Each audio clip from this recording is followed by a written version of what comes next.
I offered my last meal to the alien woman. Her guards bowed before me. The sun was a pale smear in the dust-choked sky as I sat alone near the edge of the refugee camp. My rations were nearly gone.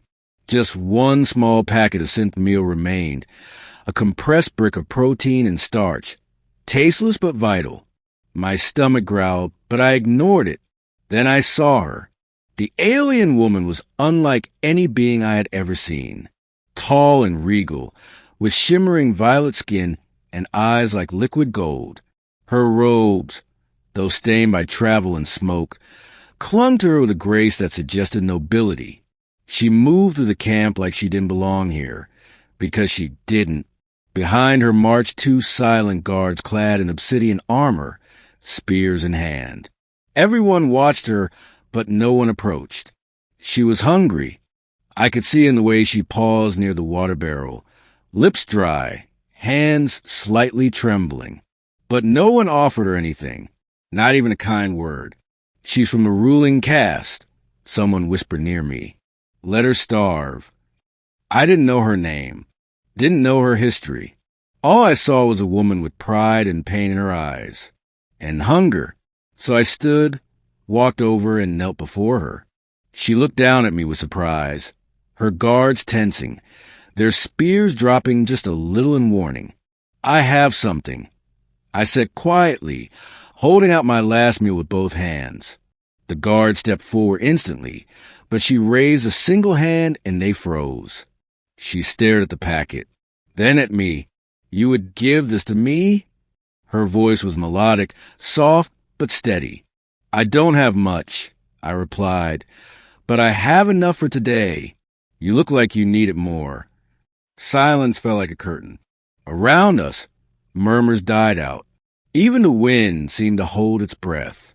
The alien woman stepped closer. Her eyes scanned my face, looking for deception.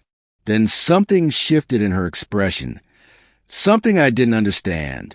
She reached out, slowly, and took the meal from my hands. She didn't eat it right away. She just held it, cradled it almost reverently. Her guards exchanged a glance, and then did something that made my breath catch. They knelt, both of them. Armor creaked as they dropped to one knee, heads bowed low. Not to her, but to me. The alien woman's golden eyes glittered.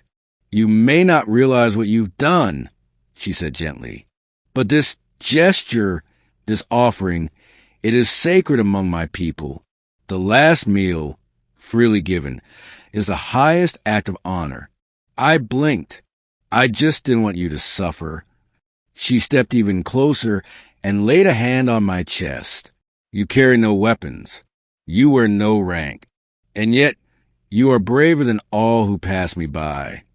Then she turned to her guards and said something in her language, a series of clicks and hums and deep vowels. One of them responded, then drew a symbol in the dirt with a spear. It resembled a crescent wrapped in flames. She looked back at me. By our custom, she said, you have invoked the right of Sarthal. Sarthal? I asked. The protector's bond. By feeding me your last meal, you have pledged yourself to my survival.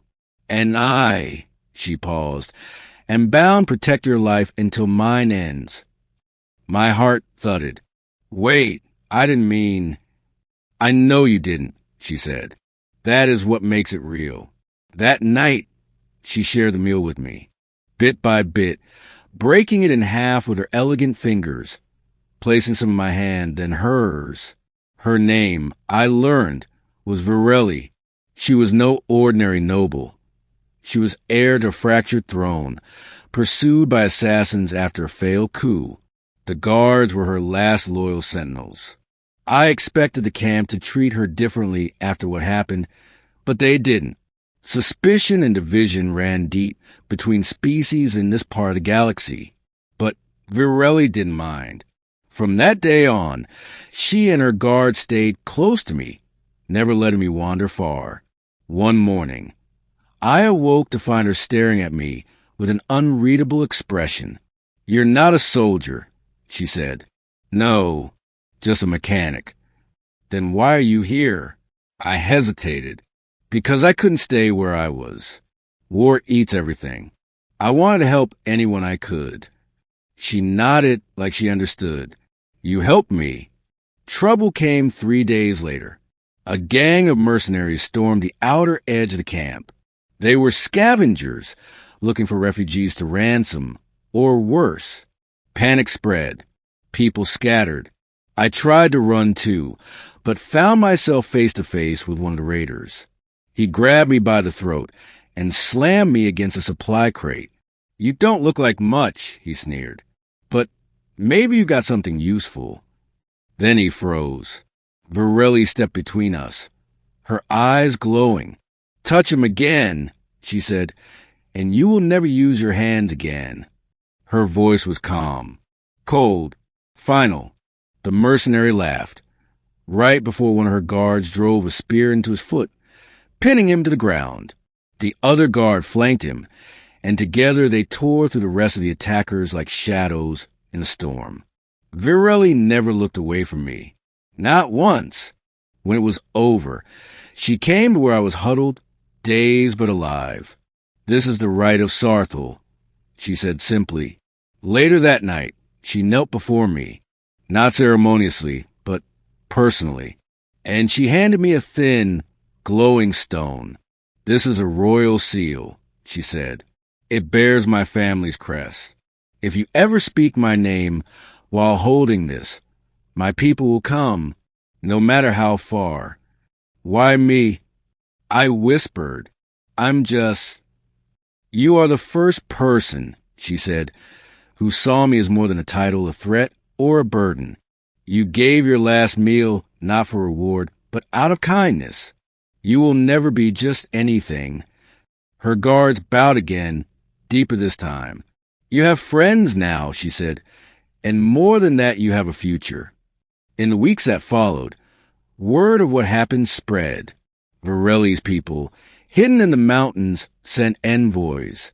One by one, others began treating her with the deference she had always deserved. But she never left my side, not when she was crowned again as the rightful leader of her house, not when she offered me a home in her new court, not when she said, one quiet evening beneath the stars, you gave me hope when I had none. Let me give you the same. I thought I had given away my last meal, but in truth, I had been given something far greater, a place, a bond, a destiny, and a queen who would never forget the day a hungry human knelt before her, with everything he had left and asked for nothing in return,